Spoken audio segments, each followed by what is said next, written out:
इस बात पर काफी चर्चाएं होती हैं समाज में कि भगवान ने कहा है कि चातुर्य वर्णम मया सृष्ट गुण कर्म विभागसः, कि 4 वर्ण मैंने बनाए हैं, ये मेरी सृष्टि है। चातुर्य वर्णम मया सृष्ट, ब्राह्मण, क्षत्रिय, वैश्य और शूद्र। तो प्रश्न ये उठता है कि 4 ही वर्ण हैं, भगवान ने तो 4 वर्ण बनाए, तो ये जो तमाम भिन्न भिन्न प्रकार की जो जातियां हैं, ये जातियां कहां से आई? कुछ लोग ऐसा भी कहते हैं कि भाई जातियां ब्राह्मणों ने बना दी हैं। नहीं नहीं, ब्राह्मणों ने जातियां नहीं बनाई हैं। इस विषय पर आपको ध्यान देना चाहिए, जानकारी लेनी चाहिए और तब बोलना चाहिए। बहुत सारे ऐसे हैं ना, बाबा भीमराव अंबेडकर के बहुत सारे प्रशंसक हैं, वे तो फिर जातियों की बात पर बड़ा बवाल काट डालते हैं कि ये ब्राह्मणों ने बनाया। नहीं नहीं, ऐसा कुछ भी नहीं, किसी ने बनाया नहीं है, किसी मनुष्य ने नहीं बनाया जाति। जाति का निर्माण कैसे हुआ? भगवान ने कहा कि चातुर्य वर्णम मया सृष्ट, ब्राह्मण, क्षत्रिय, वैश्य, शूद्र मैंने बनाया। लेकिन इसके अलावा, ये 4 वर्णों के अलावा ये जो जातियां आई, जिनमें चांडाल है, निषाद है, बढ़ई हैं, मागध हैं, पुलकस हैं, पांडु शौपाक जाति हैं, चर्मकार जिसे सामान्य भाषा में, ग्रामीण भाषा में चमार भी कहते हैं। तो ये सारी जातियां कहां से आई? तो आइए इस पर मैं आज आपको बताता हूं, और ये कहां से मैं बता रहा हूं, इसका प्रमाण भी यदि आप मुझसे मांगते हैं तो मैं दे देता हूं। महाभारत के अनुशासन पर्व के 48वें अध्याय में आ जाइए, जहां पर जातियों का निर्माण कैसे हुआ इसका बड़ा सुंदर उल्लेख है। बड़े विस्तार से इसका वर्णन किया गया है। तो आइए हम जानते हैं कि ये जो जातियां हैं, भिन्न भिन्न जातियां, जैसे चांडाल हो गए, निषाद हो गए, बढ़ई हो गए, चमार, चर्मकार को जिसे चमार कहते हैं ग्रामीण भाषा में, मद्रनाभ हो गए, पुलकश हो गए, मैरेयक हो गए, इत्यादि इत्यादि जातियां। तो सुनिए ध्यान से, महाभारत के अनुशासन पर्व में आया 48वें अध्याय की बात है। यदि किसी को संदेह हो तो आप बेशक निसंदेह होकर के महाभारत के अनुशासन पर्व को खोल लें और 48वें अनुशासन पर्व के 48वें अध्याय में जाकर के देख सकते हैं। तो सुनिए, पहली बात हम करेंगे जिसमें चांडाल जाति का निर्माण कैसे हुआ। चांडाल किसे कहते हैं तो आप सभी लोग जानते हैं, जो बद्ध पुरुषों को प्राण दंड देने का काम करते हैं। जैसे राजा महाराजा के समय में भी हुआ करते थे और आज के समय में भी होता है। जैसे अदालत में या न्यायालय में किसी को फांसी दी गई, तो फांसी की सजा आदेश तो न्यायाधीश के द्वारा कर दिया गया, लेकिन उसे सूली पर चढ़ाएगा कौन? फांसी के फंदे पर कौन लटकाएगा?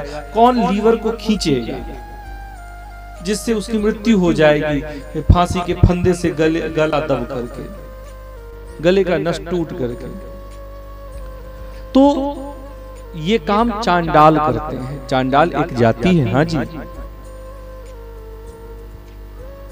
जो बद्ध पुरुषों को प्राणदंड देने का काम करते हैं। तो सुनिए, चांडाल जाति का निर्माण कैसे हुआ, उत्पत्ति कैसे हुई। पिता शूद्र और माता ब्राह्मणी हो। यदि ब्राह्मणी के द्वारा कोई शूद्र संतानोत्पत्ति करता है, संतान उत्पन्न करता है, तो उन दोनों से जो संतान उत्पन्न होगी वो संतान चांडाल कहलाएगी।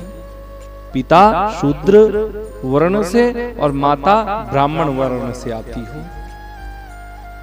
तो ऐसे दंपत्ति की जो संतान होगी, जो पुत्र होगा, वो चांडाल जाति का होगा और इनका जो जीवनोपार्जन का माध्यम होगा, रोजी रोटी जो होगी, वो इसी प्रकार से है कि बद्ध पुरुषों को ये प्राण दंड देने का काम करते हैं। इसके बाद जाति आती है ब्रात्य, जिसे आप कहते हैं सामान्य भाषा में निषाद। हाँ, तो निषादों की उत्पत्ति कैसे हुई? आप सभी जानते हैं निषाद कौन होते हैं। तो ये मछली मारने का काम करते हैं, मछलियों को नदियों से पकड़ते हैं, बाजार में मछलियां बेच देते हैं। तो ये जो निषाद है, निषाद की उत्पत्ति कैसे हुई?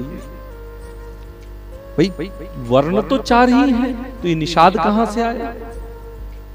तो सुनिए, यदि कोई शूद्र क्षत्रिय की कन्या से विवाह करता है, यदि शूद्र क्षत्रिय की कन्या से संतानोत्पत्ति करता है, तो इनकी संतान ब्रात्य जाति की होगी, जिसे निषाद कहा जाता है। और इनकी आजीविका क्या होती है? तो मछली मारना, मछली पकड़ना, बंसी डाल करके मछली को पकड़ लेना, फंसाना इत्यादि। तो ये रहे निषाद। इस प्रकार से निषाद जाति की उत्पत्ति हुई है। इसके बाद हम आते हैं बढ़ई। बढ़ई आप जानते हैं, जिसे आप कारपेंटर कहते हैं। हाँ? जो लकड़ी के दरवाजे, खिड़कियां, पलंग, कुर्सी, मेज इत्यादि बनाने का काम करते हैं। तो बढ़ई जाति की उत्पत्ति कैसे हुई? तो सुनिए, यदि शूद्र वैश्य जाति की कन्या से संतानोत्पत्ति करे, यदि पिता शूद्र जाति से हो और मां वैश्य जाति से हो, यदि शूद्र वैश्य की कन्या से संतानोत्पत्ति करता है, तो इन दोनों की जो संतान होती है वो बढ़ई जाति की होती है, वे बढ़ई कहलाते हैं। और इनका काम आप जानते हैं बढ़इयों का, कि ये लकड़ी के दरवाजे, कुर्सियां, मेज इत्यादि इत्यादि बनाने का काम करते हैं, लकड़ी का काम करते हैं। इसके बाद जाति आती है सूत। सूत जाति कैसे बनी? तो सुनिए, यदि इसके विषय में कहा भी गया, क्षत्रिया विप्र कन्यायाम, यदि क्षत्रिय ब्राह्मणी से विवाह करता है, यदि पिता क्षत्रिय हो और मां ब्राह्मण कुल की हो, अर्थात ब्राह्मणी हो, यदि क्षत्रिय ब्राह्मण कुल की कन्या से संतानोत्पत्ति करता है, तो इनकी जो संतान होगी वो सूत जाति की होगी। इन्हें सूत कहते हैं। और इनका काम क्या होता है? स्तुति कर्म करना, रथ चलाना। जैसे पुराने युग में रथ हाँकने वाले हुआ करते थे, राजा महाराजा के रथ हाँकते थे, वैसे भी रथ चलाना इत्यादि काम था। तो इन सूत जो क्षत्रिय ब्राह्मणी की कन्या से जो संतान उत्पन्न किया, वो सूत जाति के हुए। और इनका काम स्तुति कर्म करना और रथ चलाना, रथ हाँकना।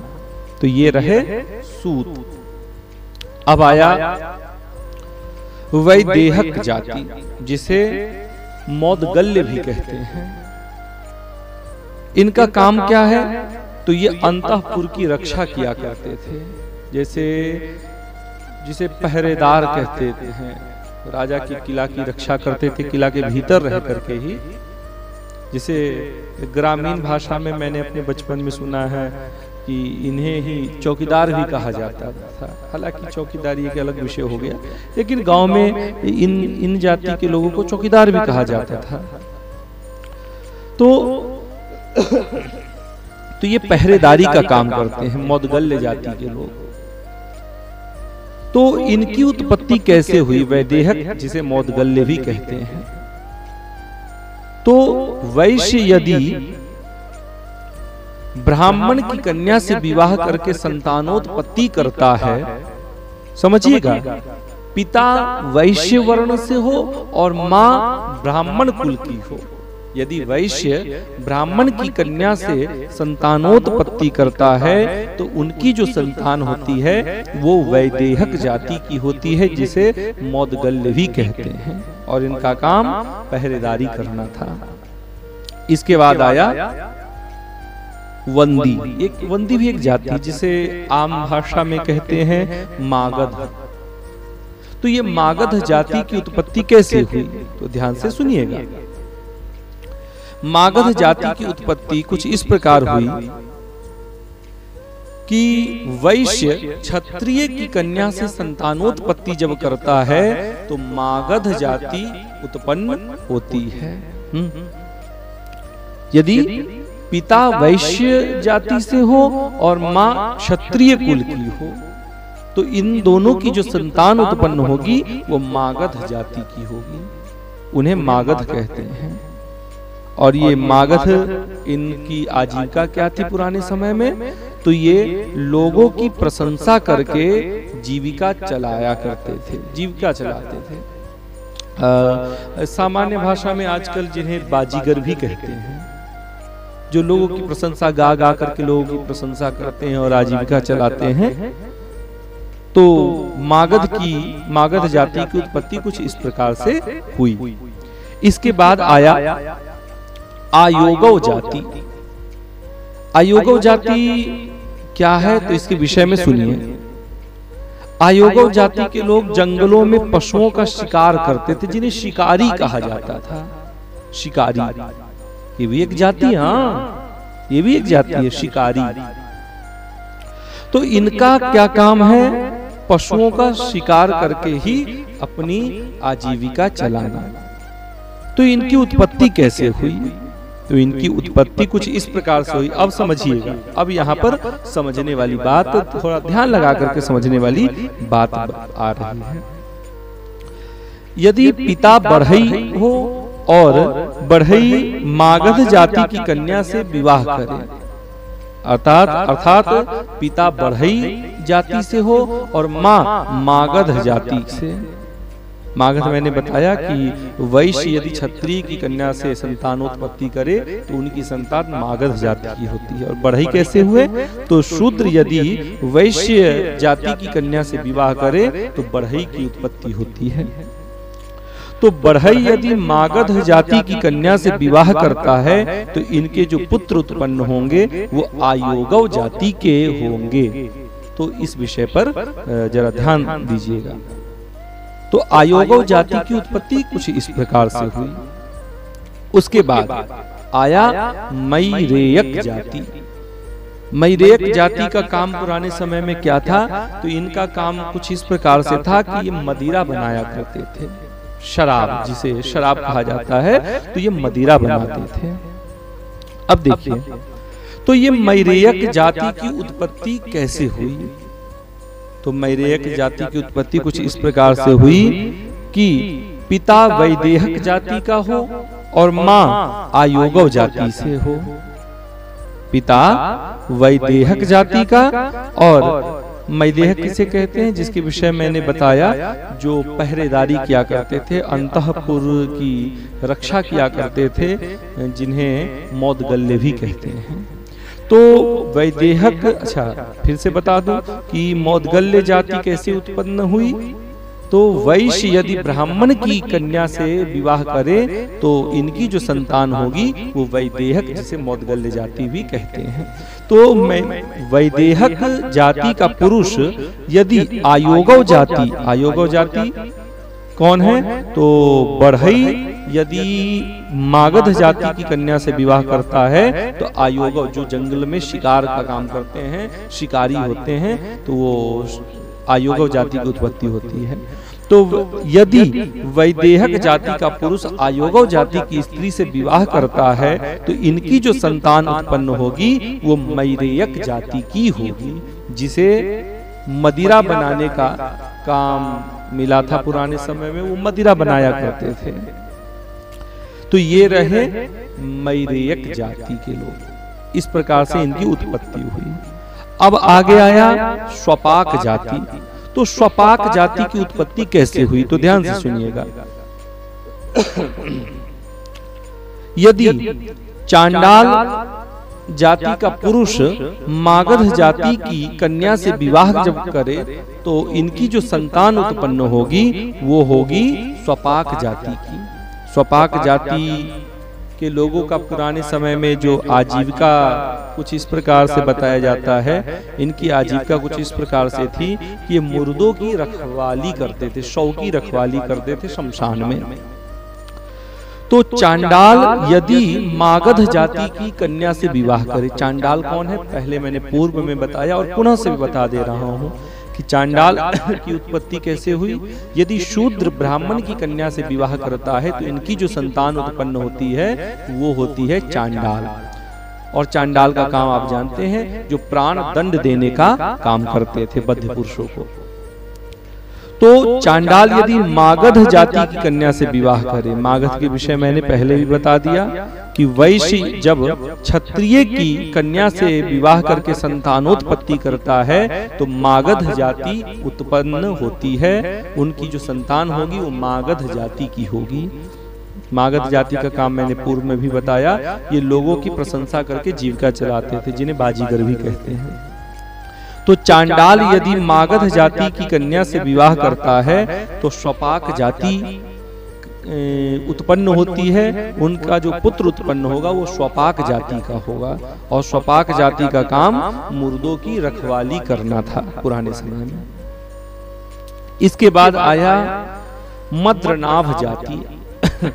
मद्रनाभ जाति के लोगों का पुराने समय में जो काम था वो गधे की सवारी करना, जो गधे पालते थे और गधे की सवारी करते थे, गधे से सामान इधर से उधर ढो करके पहुंचाते थे। आज भी ये जाति आमतौर पर देखी जाती है सामान्य तौर पर। जैसे मैंने कई बार देखा है कि छोटी छोटी गलियों में जब बड़े बड़े मकान बनते हैं तो गधे से सामान ढोया जाता है। तो ये जो गधे की सवारी करते थे, जो गधे से की सवारी करवाते थे, तो ये मद्रनाभ जाति के लोग थे। तो मद्रनाभ जाति की उत्पत्ति कैसे हुई? तो निषाद यदि आयोगव जाति की कन्या से विवाह करे, निषाद यदि आयोगव जाति की कन्या से विवाह करे तो इनकी जो संतान उत्पन्न होगी वो मद्रनाभ होगी। मद्रनाभ जाति उत्पन्न होती है, उनका पुत्र मद्रनाभ जाति का होगा। तो निषाद के विषय मैंने पहले भी बता दिया कि शूद्र यदि क्षत्रिय की कन्या से विवाह करता है तो निषादों की उत्पत्ति होती है, उनका जो पुत्र उत्पन्न होगा वो निषाद जाति का।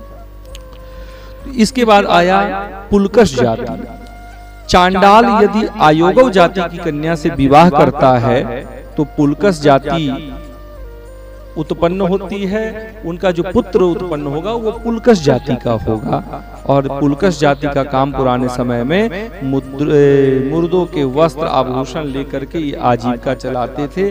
मुर्दों को जलाने इत्यादि में जो भी वहां पर सिस्टम हुआ करता था उसमें ये सहयोग किया करते थे। बदले में मुर्दों के ऊपर जो वस्त्र और आभूषण थे ये लेकर के अपनी आजीविका चलाते थे, घर चलाते थे। इसके बाद आया चर्मकार, जिसे आमतौर पर चमार कहा जाता है। तो चर्मकार यानी कि चमार की उत्पत्ति कैसे हुई, चमार जाति कैसे बनी, इस पर बड़ा विवाद रहता है समाज में हमारे यहाँ कि ये जाति ब्राह्मणों ने बना दी तो उसने बनाई। नहीं, जाति किसी ने बनाई नहीं है, ये एक सिस्टम ऊपर से बना हुआ है सनातन से। तो चमार की उत्पत्ति कैसे होती है, चमार कैसे उत्पन्न हुए, तो सुनिए। वैदेहक जाति का पुरुष यदि निषाद जाति की कन्या से विवाह करता है, वैदेहक जाति का पुरुष, वैदेहक किसे कहते हैं, तो जो अंतःपुर की रखवाली करते हैं, जिसे मैंने पहले बताया, जिसे पहरेदार कहते थे। तो यदि वैदेहक जाति का पुरुष निषाद की कन्या से विवाह करता है तो संतान जो उत्पन्न होगी, उनकी जो संतान उत्पन्न होगी वो चमार कहलाएगी। और इनका काम चमड़े का कारोबार था, जिसे चर्मकार कहा जाता था। वो धीरे धीरे ग्रामीण भाषा में और वर्तनी बदलती गई तो चर्मकार से चमार हो गया। ठीक है। अब इसके बाद आया मदगुर जाति, जिसे दास भी कहा जाता है। तो दासों की उत्पत्ति कैसे हुई और इनका क्या काम था? तो पुराने समय में और आज के समय में भी देखा जाता है, जो लोग नाव चलाने का काम करते हैं, नदी के किनारे इनका बसेरा हुआ करता था, और नदी किनारे नाव के शहर में भी हो जाए, लेकिन आमतौर पर ये जाति नदी के किनारे बसा करती थी और इनका काम था नाव चलाने का, यात्रियों को इस पार से उस पार उतारा करते थे ये। तो मदगुर, इन्हें मदगुर जाति कहा जाता है, जिसे सामान्य तौर पर दास के नाम से भी, दास जाति के नाम से भी जाना जाता है। तो इनकी उत्पत्ति कैसे हुई? अच्छा, यहाँ पर कई लोग भ्रम में पड़ जाते हैं कि ये निषाद होते हैं। नहीं, ये निषाद नहीं होते हैं जो नाव चलाने का काम करते हैं। निषाद तो मछली मारने, मछली को पकड़ने, मछली को बंसी डाल करके, फंसा करके, पकड़ करके बाजार में बेचने का काम करते थे, वो निषाद होते थे। और नाव चलाने वाले दास हुआ करते थे, जिन्हें शुद्ध हिंदी, शुद्ध संस्कृत भाषा में उन्हें मदगुर कहा जाता था। तो ये दास जाति की उत्पत्ति कैसे हुई? तो निषाद यदि मागध जाति की कन्या से विवाह करता है तो इनकी जो संतान उत्पन्न होगी वो दास जाति की, और इनका काम नाव चलाने का था। इसके बाद पांडु सौपाक जाति आई। पांडु सौपाक जाति की उत्पत्ति कैसे हुई? तो चांडाल यदि निषाद की कन्या से विवाह करे तो इन दोनों की जो संतान उत्पन्न होगी वो पांडु सौपाक जाति की संतान उत्पन्न होगी, और इनका काम पुराने समय में बांस की डलिया, सूप इत्यादि इत्यादि बनाना इनका काम हुआ करता था। तो जो बांस के तमाम प्रकार के बर्तन बनाते हैं या व्यवस्थाएं बनाते हैं, डलिया बनाते हैं, तो ये पांडु सौपाक जाति होते हैं। और इनकी उत्पत्ति इस प्रकार से हुई जो मैंने आपको पूर्व में बताया कि चांडाल यदि निषाद की कन्या से विवाह करता है तो इनकी जो संतान उत्पन्न होती है वो पांडु सौपाक जाति की हुई। इसके बाद आया सौपाक जाति। तो सौपाक जाति की उत्पत्ति कैसे हुई? तो सौपाक, चांडाल यदि वैदेहक जाति की कन्या से विवाह करता है तो इनकी जो संतान उत्पन्न होती है वो सौपाक जाति की, और इनका भी काम वही था जो चांडाल का है। इनकी भी आजीविका यही थी जो चांडाल का था, अर्थात बद्ध पुरुषों को प्राण दंड देना। तो इस प्रकार आज हम महाभारत के अनुशासन पर्व के 48वें अध्याय का वर्णन सुनते हुए जाति व्यवस्था को श्रवण किए हैं। तो जो हमारे समाज में विवाद है कि जाति को इसने बनाया, उसने बनाया, ऐसी जाति बनाने वाले धर्म, ऐसे जाति बनाने वाले लोगों को लात मारो, तमाम मैंने बहुत ऐसे सोशल मीडिया पर भी देखा कि बहुत सारे बाबा अम्बेडकर के बहुत सारे ऐसे प्रशंसक हैं जो ऐसी ऐसी बातें किया करते हैं। तो मैं उनसे भी प्रार्थना करूंगा कि ऐसा कुछ भी नहीं, किसी ने जाति नहीं बनाई है। जाति व्यवस्था ये सनातन से चलती चली आ रही है। हालांकि जातियों का मतलब छुआछूत नहीं है, जाति एक व्यवस्थाएं बनी जो शंकर पुत्र उत्पन्न हुए, जो वर्ण शंकर पुत्र उत्पन्न हुए, और वर्ण शंकर पुत्र उत्पन्न होने से ही ये भिन्न भिन्न जातियों का निर्माण हुआ। तो इस प्रकार से जाति की व्यवस्था आज हमने अनुशासन पर्व के 48वें अध्याय में श्रवण किया।